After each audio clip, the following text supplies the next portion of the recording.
సర్వజనులారా ఆలకించుడి. సమలేమి సామంతులేమి ధనికులేమి దరిద్రులేమి లోక నివాసులారా మీరందరూ ఏకముగా కూడి చేయబడి.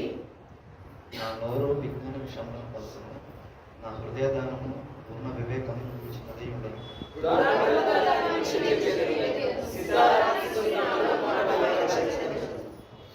నా కొరకు కొంచెవారి దోషకృత్యములు నడుచుకుంటున్నప్పుడు ఆపత్కాలంలో నేనేలా భయపడాలి?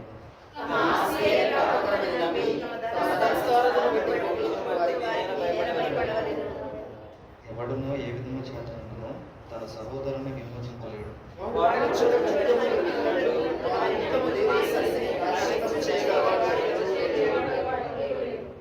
వారి ప్రాణ విమోచన తను గొప్పది, అది ఎన్నటికీ తీరక పొందవలసినది.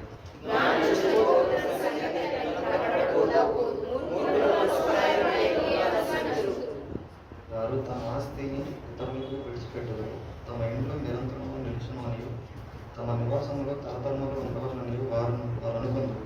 తమ భూములకు తమ పేర్లు పెట్టుదరు.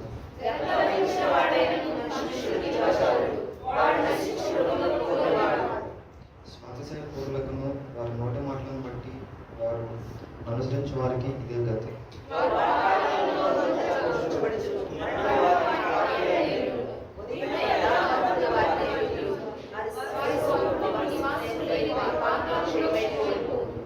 దేవుడు నన్ను చేర్చుకున్నాను, పాతాళ బలములో నుండి ఆయన నా ప్రాణమును విమోచించు.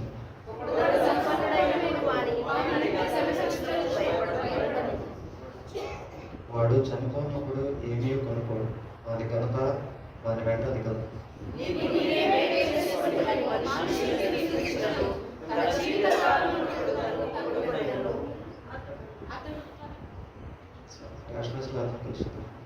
అతడు తన పితరుల